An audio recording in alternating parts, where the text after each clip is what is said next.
तो उस दिन पुजारी जी से गलती ये हो गई कि सामने मिठाई रखवे की जगह, खीर रखवे की जगह उनने कड़ी रख दी। कड़ी रख दी, कड़ी के पीछे चावल रख दिए, चावल के पीछे मिष्ठान रखा और सब सजा दिए सामने। और सजा करके रसोई घर की किवाड़ लगा के 45 मिनट का भोग लगता है, 45 मिनट के लिए पुजारी जी चले गए। 45 मिनट बाद जैसे ही पुजारी जी भीतर आए तो क्या देखा, सिंहासन पर ठाकुर जी है ही नहीं। ठाकुर जी है ही नहीं वहां पर।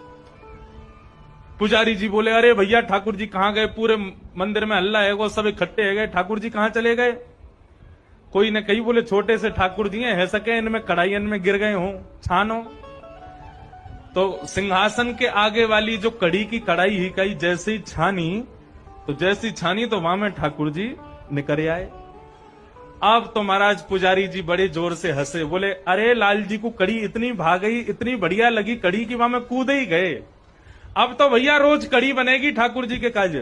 अब तो ये स्थिति हो गई, नाथद्वारा में 12 महीना कड़ी बनने लगी, कड़ी कड़ी बन रही है, कड़ी कड़ी खवाए जा रहे हैं। बोले ठाकुर जी कूद गए उसको खाने के लिए, तो वो खिलाएंगे। पुजारी जी एक दिन रात्रि सोए थे, ठाकुर जी रोने लगे स्वप्न में आके। पुजारी उठ गए, जय जय मुझसे कोई अपराध हो गया, आप रुदन क्यों कर रहे हो? बोले हमारो इतने दिना पहले आपने भोग लगायो? बोले हाँ। भोग में मिष्ठान मोसों दूर कर दियो, आगे कड़ी पधरा दई? बोले हाँ कड़ी पधराई, आपको तो कड़ी प्रिय है। बोले कड़ी प्रिय, कहां से प्रिय कड़ी मोकू? बोले अरे आप वहां कड़ी में कूद गए। बोले मैं कड़ी में कूदा नहीं था, मैं तो मिष्ठान लेने के लिए जा रहा था, कड़ी बीच में आ गई।